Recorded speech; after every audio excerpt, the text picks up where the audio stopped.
अब इसके अलावा हम लोग इसमें क्या क्या चीज़ें और कर सकते हैं।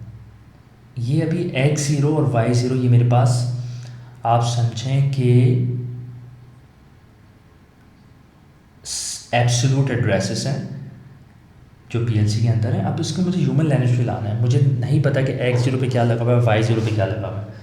तो मैं जाऊँगा सिंबल टेबल में, यहाँ पे डबल क्लिक करूँगा, डिवाइस ने मेरे पास x0 था, आइडेंटिफायर में दे देता हूँ start_push बटन और कमेंट दे देता हूँ पुश बटन 1 या पुश बटन मशीन को हम लोग MC कहते हैं, MC-1।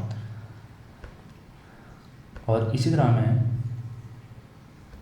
y0 का भी देख लेता हूँ, आइडेंटिफायर्स को दे देता हूँ कि output indication output lamp machine 1। तो अगर मैं लैडर डायग्राम मोड में वापसी जाऊँ यहाँ से, तो अब देखेंगे इस फॉर्म में आ गया। इसको मैं अगर ऑनलाइन ले लूँ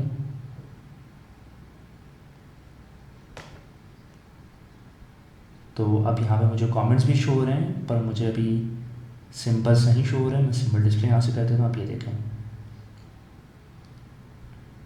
तो अब ये सिंबल शो कर रहा है यहाँ पर ये एड्रेसेस शो ही नहीं कर रहा है। इसका मकसद ये कि हमने इसको अब सिंबॉलिक एड्रेसेस दे दिए हैं, सिंबॉलिक टैग्स दे दिए हैं।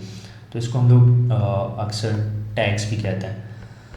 अभी automationplay.com पे जाइए और ऑनलाइन कोर्सेज़ कीजिए PLC और IIoT पे, जिसके ऊपर डिफरेंट फ्री और पेड कोर्सेज अवेलेबल हैं, जिसके ऊपर आप कोर्सेज कर सकते हैं PLC, HMI और SCADA पे। और यहाँ पर मेरे YouTube चैनल पे जाके सब्सक्राइब कीजिए और ये फ्री लेसन्स और ट्यूटोरियल्स देख लीजिए।